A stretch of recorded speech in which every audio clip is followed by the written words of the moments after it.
দেখে নাও আবার, বলো আরেকটি প্রশ্ন বাকি আছে। হইচইতে তোমার আবারও ফেরা, ডাইনি শুটিং এর জন্য নর্থ বেঙ্গলে ফেরা এবং সারাদিন কাজের পর তোমার বাড়িতে ফেরা, এই জিনিসটা তোমার কাছে কতটা ইম্পর্টেন্ট, এই যে নিজের রুটস এর সাথে থাকাটা? আমার মনে হয় আমার জন্য শুধু নয়, সবার জন্য নিজের রুটসে ফেরাটা খুব দরকার। কারণ সেখান থেকেই আমাদের সৃষ্টি, সেখান থেকে আমাদের বড় হওয়া, সেখান থেকে আমাদের কি বলো ভ্যালুস অফ লাইফ।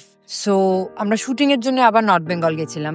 সেখানে এখন সবাই মোটামুটি জানে যে আমি নর্থ বেঙ্গল গেলে শুটিং থাকলে আমি সেদিন ফিরবো না, যখন ইউনিট ফিরবে আমি 2 দিন বাড়ি যাব, তারপর ফিরবো। So yes, that two.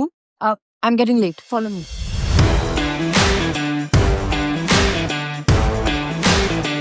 So what's the question? Shoot. So Daini release নিয়ে তুমি কতটা এক্সাইটেড? সবাই তো বলাবলি করছে তোমার লুকটা দেখে। So are you feeling excited or nervous?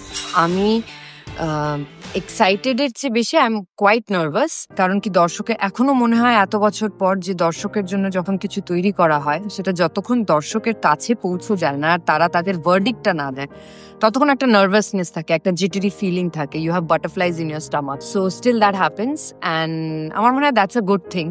Because আজকে আমার কাছে যতটাই অল্প আছে বা যাই বলো না কেন, যতটাই আছে আমার দর্শকদের দান সেটা। So I hope you like Daini. তোমাদের ডাইনির পুরো ক্রু তো নর্থ বেঙ্গলে ছিল। Oh yes yes. তো তোমরা সেই জিনিসটা কিভাবে চেরিশ করেছো? সো নির্ঝর, ও আমার থেকে খুবই ছোট, ও এখন ডিরেক্টর হয়ে গেছে and he had a massive success with his first web series. This is his second web series. এবং ও যেটা করেছে এটা খুবই কমেন্ডেবল। সেটা করেছে ওর পুরো ফ্যামিলিকে এই ইউনিটটার সাথে মানে প্রোডাকশনের সাথে ইনভলভ করে। ওর প্রেপারেশন দেখলে না গায়ে কাটা দেওয়ার মতো ওর প্রেপারেশন। মানে 9 মাস আগে স্ক্রিপ্ট লিখে পুরোটা এঁকে কোন সিন কোথায় হবে, কিভাবে হবে, everything is done. So quite impressive, and I'm quite sure he has a very very very long way to go. Yes, and Jalpaiguri team cheers. নমস্কার, আমি মিমি চক্রবর্তী আর আমি আসছি আবারও হইচইতে আমার নতুন সিরিজ ডাইনি নিয়ে। এবার পালা তাণ্ডবে।